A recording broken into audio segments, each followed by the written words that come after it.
Inflation continues to sting in San Diego, with significant numbers of local adults surveyed saying elevated prices are having a large impact on their finances. So joining us now to talk about what San Diegans can do about long-term financial security is private wealth advisor Scott Ashline with Northwestern Mutual.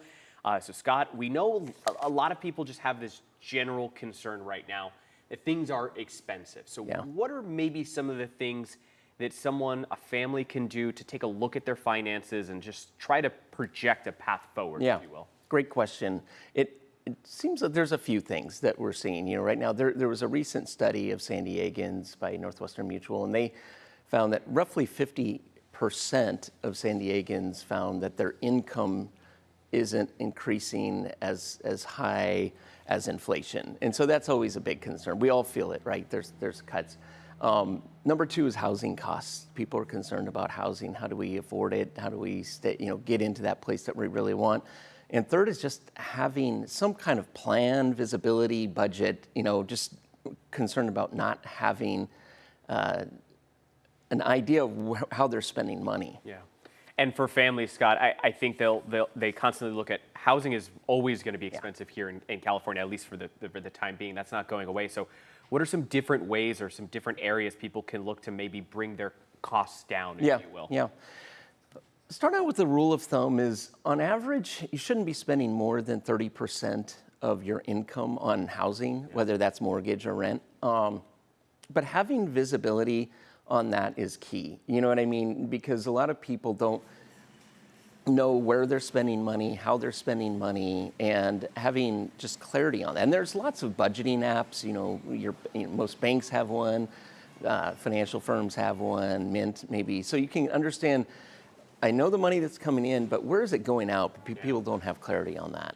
I know that there's been some instances where some people, especially with like subscriptions, they don't realize how many subscriptions they have. And it may not seem like a lot of money, but it adds up, right? Like I think sometimes people are very hesitant to make cuts on small things because they don't feel like it adds up, but it does, right? Oh, completely. Yeah.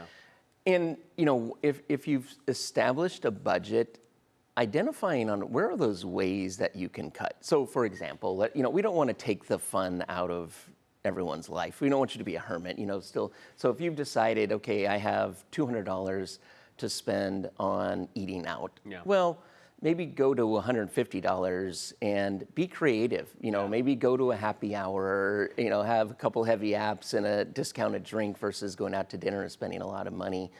We hear people are concerned about gas, lots of gas apps and, buying in bulk and using those, times where there are ways to save money if people want to spend the effort.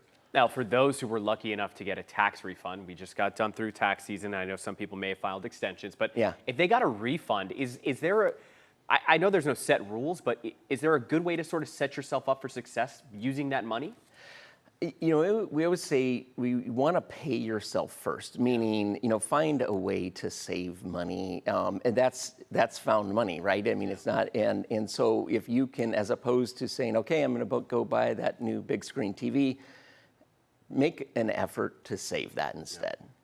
And then is there something that people should do when we talk about not just it's expensive to live here in San Diego, but there's just this national economic uncertainty that we're all seeing right now. Is it an emergency savings fund? We know a lot of people don't have 500, let alone 1,000 tucked away. Is that something maybe to take a look at to do right now? We always, it gets back, I know I keep saying budget, but, it gets back to identifying needs versus wants. We can all be better. I certainly can. We can all be better at identifying that. And are there ways, because if you get to that point of that philosophy of paying yourself first and trying to get to a point of having 2 to 3 months of expenses as your safety net, held in cash is key. Certainly lessens anxiety for people. It takes a lot of hard work, but it is possible. Yeah, right? Exactly. All right, well, Scott, thank you so much for joining us this morning. And great to see you. Helping out, obviously, so many San Diegans, trying to get a better idea of what it is that they can do to move forward here. So I appreciate it. Thanks so much. All right, Evan. Great.